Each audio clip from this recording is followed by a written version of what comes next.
Hi friends, welcome back to my channel. ఈరోజు సాఫ్ట్గా ఉండే ఇడ్లీలను, అది కూడా రేషన్ బియ్యంతో ఎలా చేయాలో చూపించబోతున్నానండి. కొన్ని టిప్స్ పాటిస్తే రేషన్ బియ్యంతో చేసిన సాఫ్ట్ అండ్ స్పంజీ ఇడ్లీలను చేసుకోవచ్చు మనం. డెఫినెట్గా ట్రై చేయాల్సిన రెసిపీ అండి ఇది. మీరు ఒక్కసారి ట్రై చేశారంటే ఇడ్లీ రవ్వ కొనడం వేస్ట్ అనిపిస్తుంది, అంత బాగుంటాయండి ఇడ్లీలు. ఇందులో మంచి టేస్టీగా ఉండే చట్నీని కూడా చూపించబోతున్నానండి. లేట్ చేయకుండా రెసిపీలోకి వెళ్ళిపోదాం. ఒక గ్లాసు మినపప్పుకి ఇక్కడ ఒక టేబుల్ స్పూన్ దాకా మెంతులు తీసుకొని శుభ్రంగా 2 సార్లు నీళ్ళతో కడిగి తర్వాత అవి మునిగేంత వరకు వాటర్ వేసి పక్కన పెట్టుకోవాలి. తర్వాత ఇంకొక బౌల్ తీసుకొని ఇందులోకి 1 గ్లాస్ మినపప్పుకి 3 గ్లాసుల రేషన్ బియ్యం తీసుకోవాలి.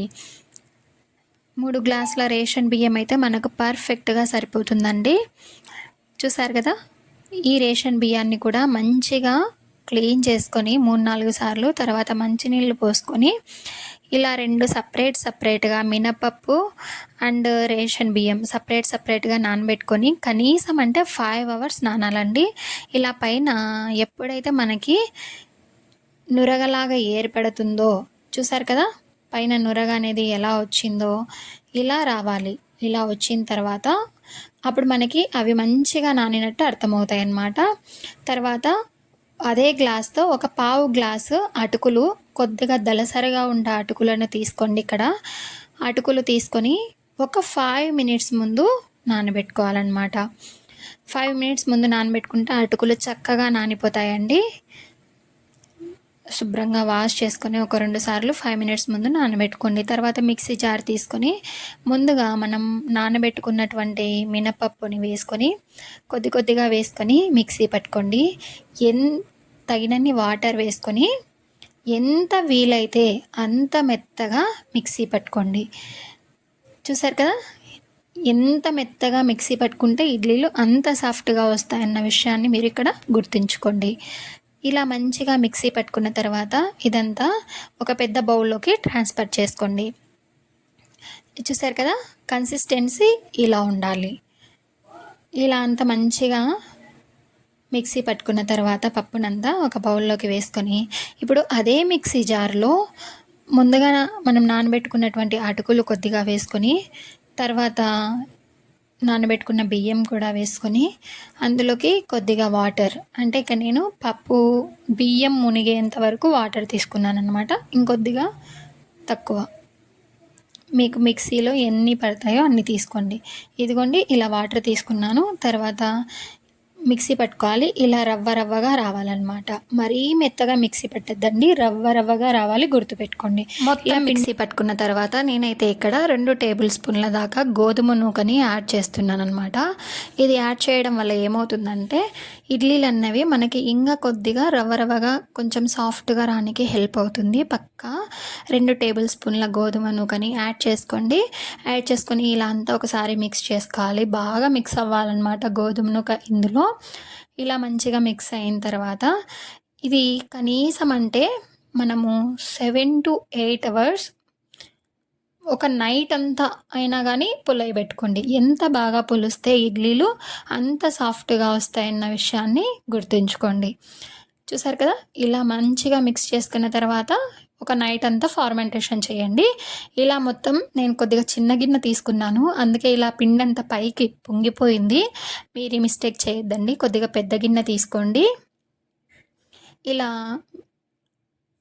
పిండి అనేది మంచిగా ఫర్మెంటేషన్ అయిన తర్వాత ఇంకో గిన్నెలోకి తీసుకొని మనకి ఎంత పిండి అయితే సరిపోతుందో అంత పిండిని తీసుకొని మిగిలిన పిండిని 3 లేదా 4 రోజులు ఈజీగా మనం ఫ్రిడ్జ్లో స్టోర్ చేసుకోవచ్చు. ఎప్పుడు కావాలంటే అప్పుడు ఇడ్లీ వేసుకొని తినచ్చు.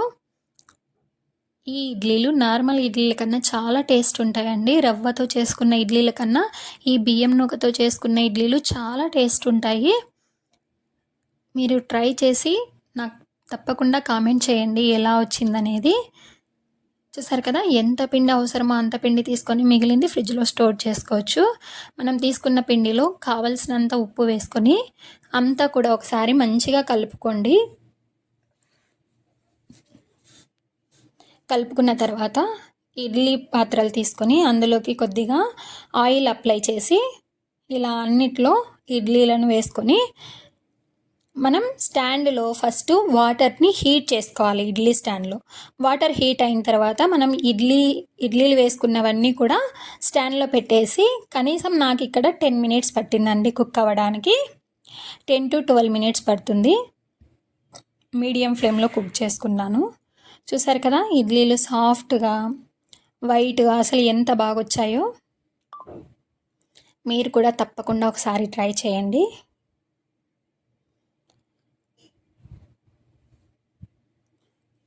సాఫ్ట్ అండ్ ఇడ్లీలను మీరు కూడా ఎంజాయ్ చేయండి.